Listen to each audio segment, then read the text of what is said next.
Hi, it's Ashley Damo, PA, co-owner of All American Weight Loss and Wellness in Fayetteville and Hope Mills, North Carolina. I wanted to do something a little different today and not just touch on a topic that I frequently talk about, but kind of present a real patient case to you, something that I see frequently, and kind of go over, lab results, symptoms, and give you a good idea of why just sometimes checking surface level labs really leaves us with a lot of unanswered questions and unanswered symptoms. So you're going to see me looking away from the screen because I'm actually looking at like my patient data when I am talking to you guys. And of course, I'm going to change name and some details just so the patient can remain anonymous. But this is a lady in my age group. She's in her 40s.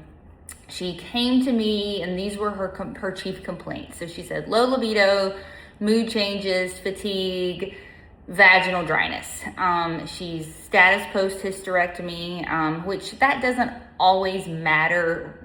Having a hysterectomy does reduce blood flow to the ovaries, so that kind of can shut down hormone production to a point, but it just makes it a little bit more difficult to track cycles because we can't, time periods, menstrual cycle, things like that. So this person has never been on hormone replacement before. Medical history positive for anemia, a little bit of depression, anxiety. She had never had a mammogram before. No abnormal pap smears. She actually did just get a mammogram, which was normal, but it was her first ever one. Symptom questionnaire though. So if we go down through here, we've got vaginal dryness listed as a 1, which I kind of do my scale on a 0 to 3. So 0, it's not a problem. 3, it's a major problem impacting life.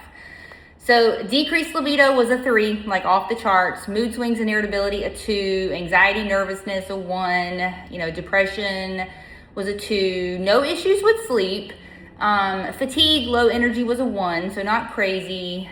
No issues with weight, no issues with her hair, no issues with joint pain, muscle pain, headaches, and hot flashes were like around a 1, so nothing crazy. Her biggest reason for seeking treatment was that she wanted improved libido, a little bit more better mood, and then more energy. She's been experiencing these symptoms for going on 2 years right now. She takes vitamin D, she takes magnesium every day. Exercise is regular. She doesn't drink alcohol. She doesn't smoke. Pretty healthy lifestyle overall. But just not feeling like herself. So I get her lab results back. And I reviewed her historic lab results too. So in the past, she's had a TSH with reflex to free T4 tested. So what that means is if the TSH is normal, then it's not gonna trigger, we're not gonna check a free T4. So what's a free T4? Free T4 is the inactive form of your thyroid hormone. So you can have a perfectly normal TSH, a perfectly normal free T4, but still have hypothyroidism at the tissue level because you're not converting that into T3, which is that active thyroid hormone, as well as you should. So with her labs, her TSH is 1.09. So if we stop at the screening TSH, beautiful, that looks perfect, not a worry in the world.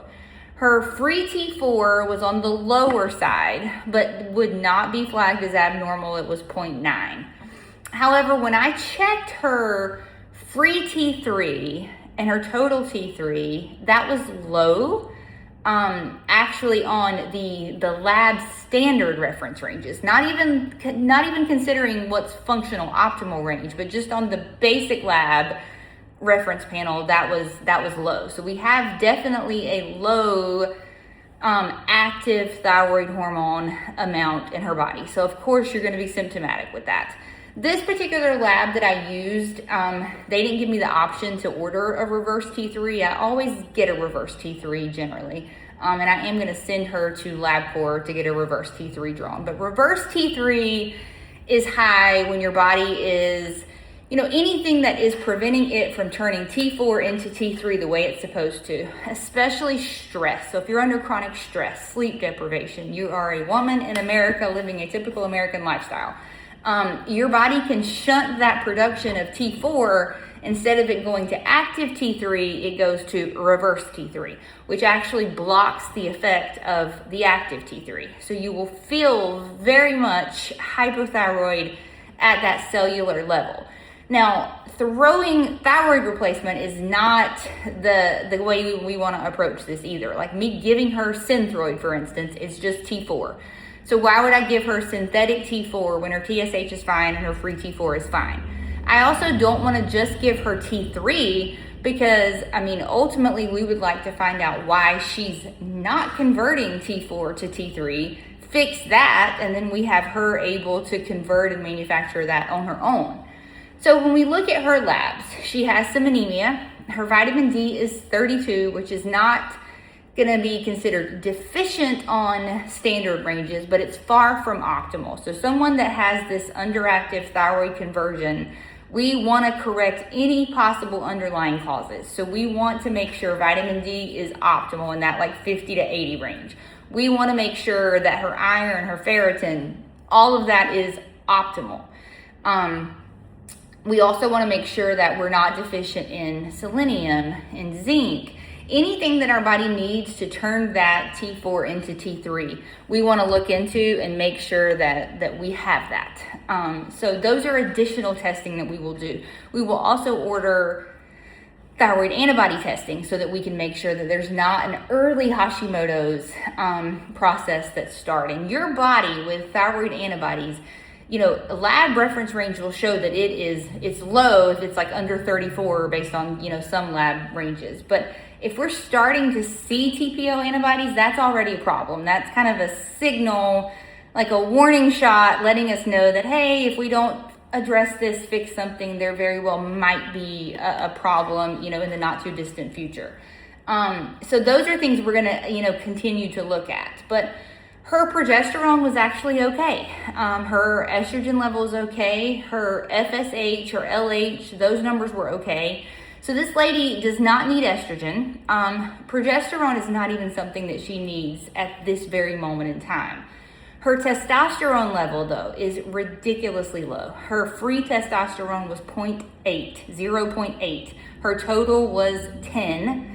And her sex hormone binding globulin was 97, which is on the upper side. So that hormone, basically, that little bit of testosterone that she does have that's active, that sex hormone binding globulin is like sponging it up. So it's basically, making that unusable. So this lady has low libido, she has fatigue, decreased motivation, all of these changes. And a lot of that is probably related to low testosterone levels. We also checked her adrenal hormones. So her cortisol at 10 o'clock in the morning is 6. Checking cortisol blood testing, we're only going to see that value at that moment in time. So, 6 is a little less than what I would like to see at that moment, but we don't know if she's just lower as a whole. We don't know if she's peaking at the wrong times. Say, for instance, she's 6 in the morning, she's sluggish, but then at night she's wired and can't go to sleep. That might be someone that we're seeing cortisol peaking later at night, and there are testing that we can do. There's saliva testing that we can utilize that kind of gives us your diurnal pattern so that we can see where your cortisol levels are spiking and where they're too low at. But in her situation, we know our morning cortisol is around 6. Our DHEA is 80, and so that's one of the precursors, our adrenal hormones that actually help produce estrogen, testosterone. So we do need to supplement her DHEA just slightly. So for women, when we supplement DHEA, we need 5-10 milligrams. We don't need 100 milligrams of this. Very, very, very low doses on that is absolutely adequate. So, our plan with her, we are going to put her on testosterone. For women, I start with pellets. I start with topical or I start with injectable. I do not start with pellets generally in women. I like to see how they are responding to the testosterone, any side effects, figure out kind of how they're responding, dosing, that sort of thing before we discuss doing a pellet. So for this patient, we're going to do injectable testosterone, subcutaneous injection starting at 2 milligrams twice a week. And then after 4 weeks, if she's tolerating that well, we will increase the dose a little bit. Our goal for her is to get her to like a serum level, around 150, somewhere in that ballpark range. Then we will recheck labs in a couple months. We will see where thyroid function is. If her reverse T3 comes back high, then I'm definitely going to focus more on her cortisol levels too. And that's we're not just going to supplement. We're not just going to give hormones. We're going to have to fix this whole pattern. So, we have to take accountability for things in life too. So better sleep, better nutrition, making time, focus time for things that we enjoy, for relaxation, for hobbies. We're not supposed to be going a million miles an hour all the time, but let me not get off subject about that. My point is with this is, had I just done the basic labs, I'm going to tell this woman she's perfectly fine. She needs nothing. Come back and see me in a year and we'll recheck those basic labs again. And that's another year of you not feeling like yourself. So if you're in your 40s, it's not as cut and dry. You're not menopause. You're in that like weirdly awkward transition period where something's wrong, but no one kind of tells you what's wrong. And we all have similar symptoms, but different. No two women, present the same. But I just want you to know that there definitely is hope as far as getting answers, doing more of a deep dive, figuring out what's wrong, and then fixing that. The fix is not overnight. I tell everybody this is a gradual thing. We're going to, work on replacing what's wrong. We're going to work on fixing those things, but it does not happen overnight. So generally, in a few weeks, we'll see some subtle positive changes, but it takes several months for me to get you somewhat to where you feel more like your old self. So don't get frustrated when you're not like back to normal super quickly. Like this is a partnership. That's why you interview me, I interview you. We want to make sure we can work together to fix what's going on. And not everybody is a good match. So definitely find someone out there, for you that you feel comfortable talking to. You can have, those conversations with and like, hey, this is, what's going on with me. This is how I really feel. No sugarcoating. Find someone you can work together with. So if you have to, seek out more of alternative medicine, functional BHRT provider, do that. It is worth getting more in-depth, testing done so that you can get back to feeling more normal and back to life. See you guys later. Bye.